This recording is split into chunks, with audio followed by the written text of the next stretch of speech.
Thanks for being here today. I really appreciate it. I'd like to start off thanking some of my colleagues at Long Term for supporting me. Also some shout outs to the RPI set crew. I see them sitting over there. Thanks for coming. And thanks to Apple for fixing the bugs we reported. So my name is Alex Rodocha. I've been working in security quite a while now. And I really got started playing a lot of CTFs. I'm a recovering addict, but the recovery isn't going so well since we qualified again this year. And unfortunately, I might play a little bit. So please distract me. It would be good for me. Get some sunshine.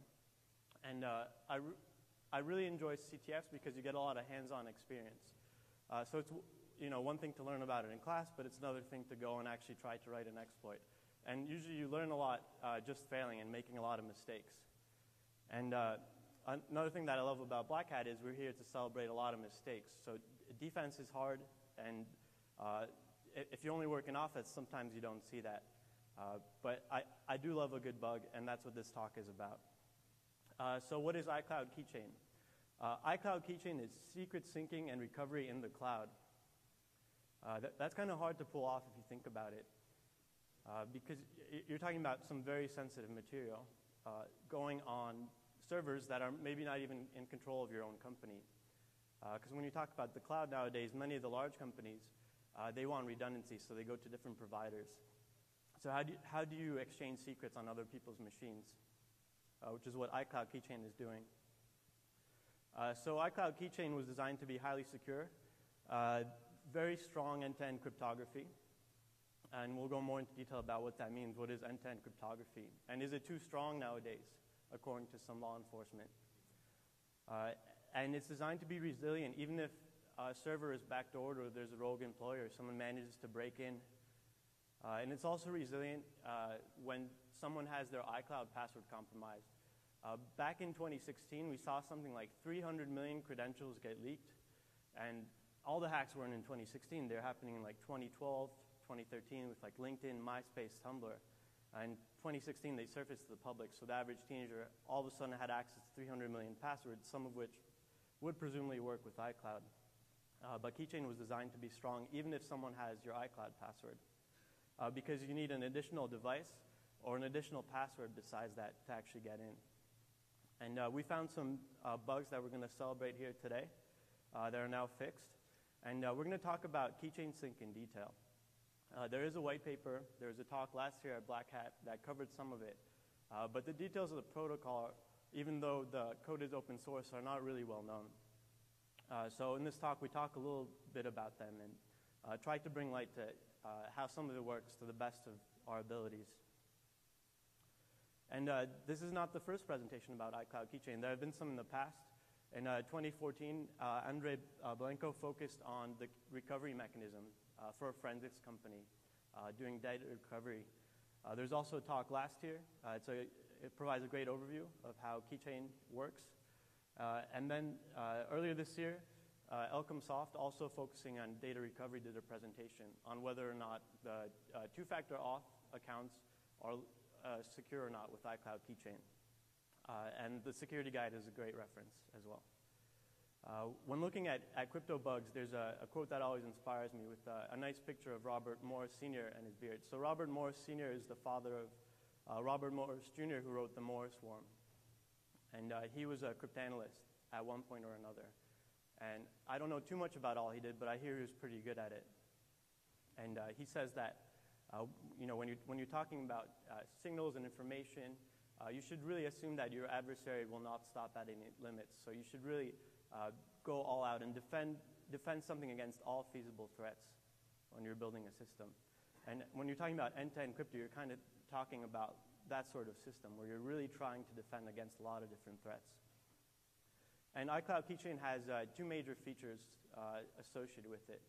Part of it is the recovery. So if you lose all of your phones, your tablets, your computer, you can still get your iCloud Keychain data back. So that's what the recovery is about. And then there's the syncing, which is keeping all the secrets synchronized across all of your devices so they're available so you can use them painlessly. And then you can have better passwords that are more secure without having to remember them.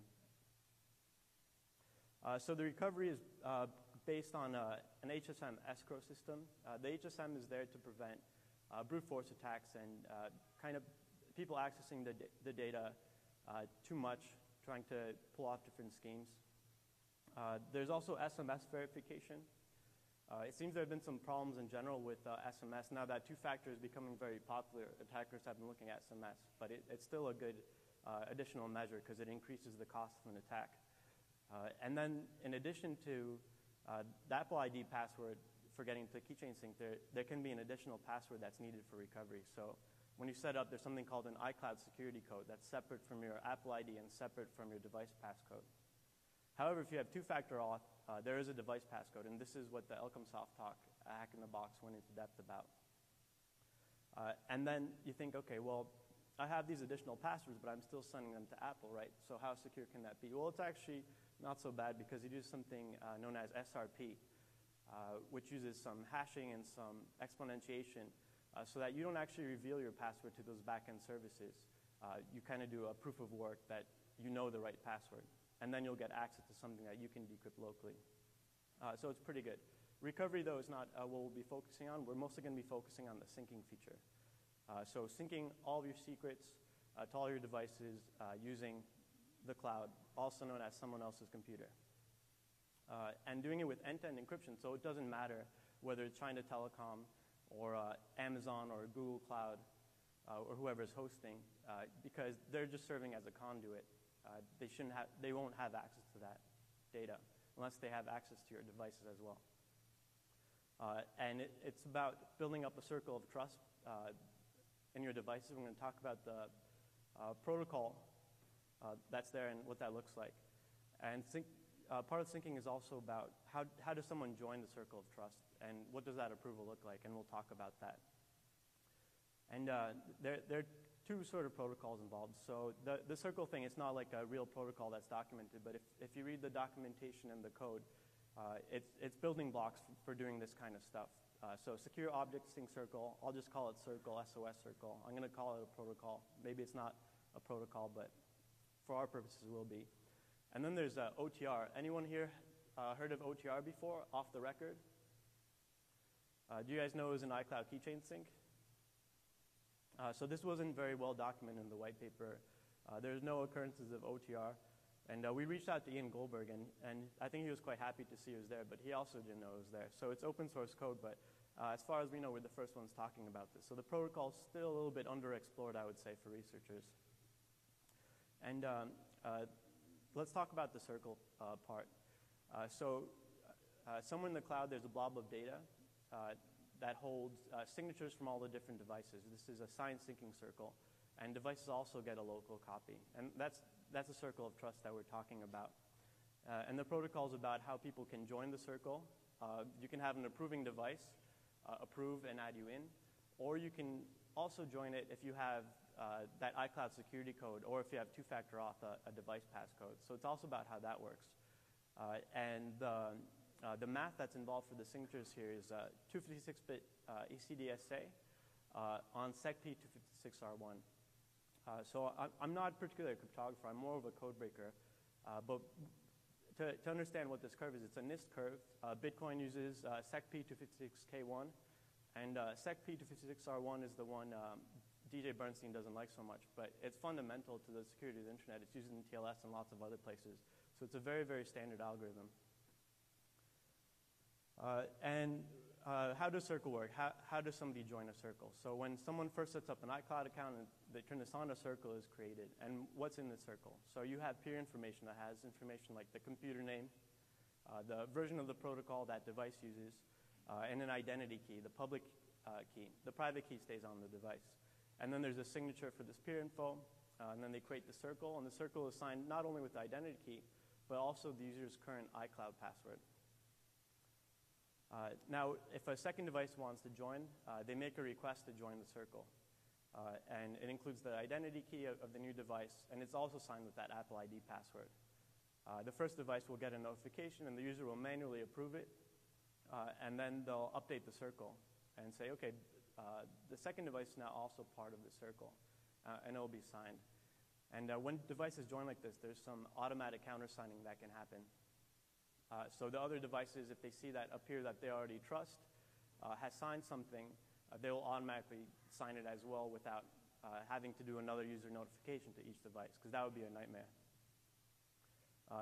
And because all the different devices countersign, when a new device joins, any of the devices that are in the circle can approve the new device. And this is all in the white paper. It kind of describes how it works. It's pretty straightforward. But there are some things to think about for usability. So what would happen if you lost all of your devices while you were traveling? So if you go do the recovery, great, you have your passwords. But now the new device wouldn't necessarily have a way to join the circle because you don't have an approving device to go and update that. So it seems like kind of a tricky thing from usability. And the full details of these aren't really documented in the white paper, and we're going to discuss this a little bit about kind of how it looks like and how it works. Oh, excuse me. So let's take a step back and talk about some of the different passwords that are involved, because it's a little confusing. There's the Apple ID password, there's device passcodes, there's the SMS code, and there's this iCloud security code. So if you have a default account that doesn't have two-factor auth enabled, to join a circle with an approving device, you just need that Apple ID password entered on both devices. You can also join the circle without an approving device if you also have the SMS code and iCloud security code.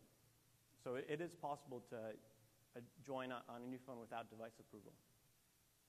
And then if you have two-factor auth, the difference there is that the device passcode will be used instead of the iCloud security code. And then if somebody didn't set an iCloud security code, in the first case, they wouldn't have a way to join this way. And the interesting thing is that the circle is not reset when this happens, meaning that the existing devices aren't booted off when you join in this way. But from what we've described, there's this identity key. So do the new devices have it? And if you look at the details, the identity keys are only on those devices. They're set in a keychain protection class that never leaves. And they won't be in the escrow either, because this class is not synced up to iCloud Backup. So the new devices wouldn't get it. So we actually have another peer that's in there. When the circle is first established, there's also an iCloud identity key that is created. And in the code, this is called a hidden peer, and is created with some different attributes that can be synchronized into the iCloud keychain. So these are available from the escrow. And it's this cloud identity that can be used to go ahead and join the circle. And it's kind of interesting to see this there because it's not well documented. And this is what the updated circle protocol looks like. When Alice first set up that circle, there's also this cloud identity that's also in there. And it can also sign the circles. And this is what lets new devices join the circles without booting off the other ones. And when you're looking at protocols like this, when you see things that are not documented, it's usually a good thing to check out. So far, this seems pretty okay. Because even if this was an iCloud backups, those key bags are still wrapped with the UID key for the device. So someone on an iCloud server wouldn't be able to get to this. And another thing is that the escrow itself, you can't get that unless you bypass some other mechanisms. So it's pretty okay. And that was basically Circle. And the second part of this is off the record, which is used for the end-to-end encryption. And it's got forward secrecy, so that if someone has a key at one point in time, they won't necessarily be able to get the plain text of previous communications, as well as deniability, which is something that might be useful for a chat, but not necessarily critical for keychain syncing. And it works with Diffie-Hellman key exchange. That's how OTR sets up a secure channel. And then peers can verify each other as part of the protocol. And the encryption over that secure channel is done with AES and counter mode. And OTR uses rotating keys. So in the context of where does this communication actually happen, it happens over iCloud services. So there's a key value store as well as directory services or IDS. That's some of the stuff used in iMessage and other places. And the first layer of security here is you have TLS. So it's already encrypted from the get-go. But if it was only TLS, then anybody on the receiving end would get plain text access to those communications. And it's really the end-to-end encryption that allows Apple to make claims that it cannot be decrypted by Apple or other devices that are not part of the syncing circle. So here's kind of a pie-in-the-sky view of how the OTR key exchange works. There's a hash commitment that gets sent out by the initiator, and this prevents some malleability attacks. I actually did some research on Telegram where they don't do something like this, and it's possible to weaken the protocol. So OTR tries to defend against those kinds of attacks. And then they set up a Diffie-Hellman key exchange. And once they set up that secure channel, then the peers send some packets so that they can verify that they know each other.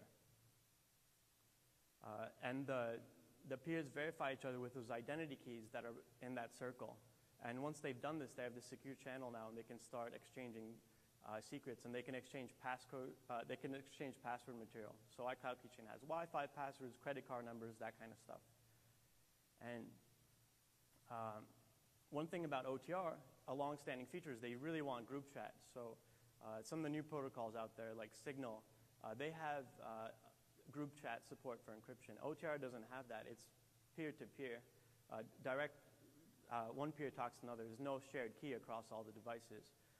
So when iCloud Keychain gets set up, all of your devices actually have a pairwise communication to one another. So performance-wise, that's not great, but when it comes to sharing passwords, it's more than okay. And Apple states some pretty strong security goals that they have for iCloud Keychain. They want to protect the passwords, even when an iCloud account is compromised. So if the password gets leaked, reused, someone had a weak one, shouldn't matter. Their credit card info should still be secure. They want to keep it secure even if somebody manages to break into the iCloud server, which is pretty much impossible to do without something like end-to-end cryptography. And also when third parties access user accounts. And this is from the white paper. And it's kind of a visual of the different layers you have. So the very first layer you have is TLS. Then you have the security of the iCloud servers themselves. Not anybody can go and walk into a data center and access that. And then the last layer of defense is really this end-to-end encryption that they built up with Circle and OTR. And if someone wanted to gain access to that plaintext password material, they would have a few different paths. So these are some of them. First one is just write a really good exploit that gets you right into the device. You have some kind of remote exploit, gets you into the kernel, then you have complete access to the security daemon, and passwords that do come down to that you'd have access to. That's supposed to run something like $1 million today, or at least that's how much the FBI pays for them. And the second path is if you want to just attack this protocol, you have a few different options. You kind of have to be two layers. So the first layer is how do you get access to the data that's in the iCloud services. So the first thing you could do is get somebody's iCloud password. The second thing you could do is compromise iCloud services.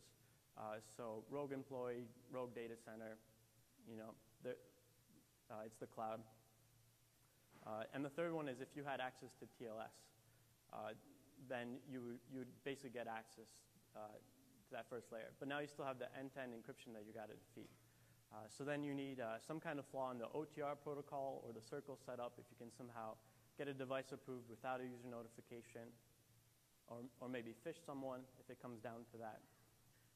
Phishing usually always works eventually. But we went the OTR flaw route in this.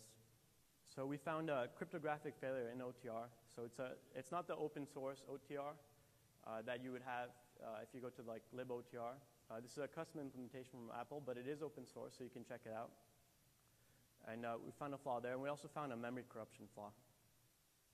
And these were slightly exacerbated because there's no TLS key pinning. So any of the CAs that are trusted by an iPhone could have potentially been abused for this attack.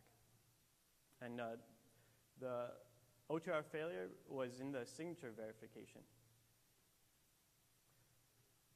So here we have some lines of code from the vulnerable routine. And this is a routine, sec verify signature in Mac. If it returns successfully, that means that the signature checked out and it's also established the secure channel correctly, so it's done the key exchange. And when they're parsing some bytes off of the wire, they set the error code. So usually just reading bytes, if the packet's long enough, it'll succeed. And if there's a failure, it's supposed to reset that error code and say, something went wrong, we failed this key exchange. But here you have some error handling where the code did not properly reset the error code. So this is very similar to go to fail. And when the go to fail flaw came out, at that time, this code lived in the same project. So it's kind of interesting that people who tried to detect that bug with static analysis failed. And essentially what you can do is provide an invalid size field that will shortcut the signature check. And it's pretty trivial to trigger this flaw. So here's a 32-byte OTR packet that will do it. You just encode a size field. That doesn't make sense. And then you have some data later with the actual key material that you're setting up. But that's about it. And it's a pretty trivial bug, and it would have allowed a man-in-the-middle attacker that had some kind of access to someone's keychain circle to start negotiating OTR. And what's kind of interesting is that this attack could be pulled off silently. So with OTR, it uses ephemeral keys, and the user wouldn't see necessarily a notification. And because it's a logic flaw, it's highly reliable. So sometimes it's the simple bugs that are most devastating. And this really undermines some of those goals. If someone's iCloud account and password was compromised, or somebody gained access to an iCloud server, they would have been potentially able to pull off this attack and start receiving Wi-Fi passwords, credit card numbers, all this really interesting data. But of course, there's still TLS that they'd have to get through. Now, there's actually a second flaw that we found, and we found this one first, which is what led to the other one. There's an unbounded stack allocation. So we reported these back in January, but since then there's been a really great and thorough presentation or article by Qualys called Stack Clash. So if you want to understand these flaws, you should check that out. Basically, the code is threaded. So if you work with embedded systems, you know that you don't have so much stack room. And threaded code is kind of the same deal. So if you send a really long OTR packet, that packet data would start to overlap with an adjacent thread stack. So you could get program counter control through that. And this could have been a potential sandbox escape to root. So this is a daemon that lots of applications communicate with in one form or another. You would need some entitlements, though, for this one. So the remote path might be more interesting because of that. However, this is tricky to exploit because there's a race condition between the executing thread and the writing thread hitting the guard page. So kind of a crappy bug if you're into exploit development. So wrapping up, I think it's fascinating. It's awesome to see end-to-end cryptography in a form that's also usable for tons and tons of people. Because the usability and end-to-end cryptography are actually at direct odds with one another. It's about keeping people out of data. And what happens when you lose all your stuff? How do you get back to your data? So we talked about how keychain sync works, some of the inner details. I hope you guys found those interesting. And we reviewed a crypto failure. I think something that our industry needs to do is step up its game when it comes to static analysis. And there are leaps and bounds there. But when it comes to go to fail, I actually have an open challenge to static analysis companies. Go detect both these bugs. They're in the same project. So go to fail was go to fail repeated twice on the line. You can find that with grep. But can you do semantic analysis to detect both of these? So some researchers have reached out to me, and we'll take a look too. This should be detectable. And there's also some crypto testing talks by JP Masson that would have definitely detected this flaw.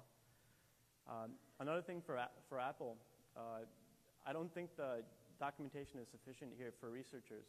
I think for an average person, the details of the math that's used, that's great, but it's nice to see, it would be nice to see in depth how the protocol actually works. So some companies out there are starting to document their end-to-end crypto in great detail. And it'd be great to see that for iCloud Keychain too. And in particular, I think some of the two-factor stuff could use some more research. What are the exact security properties there? So Elcomsoft alluded to some things, but they didn't go into great detail either. So that about wraps it up. So thank you. And I'd like to take any questions you guys may have.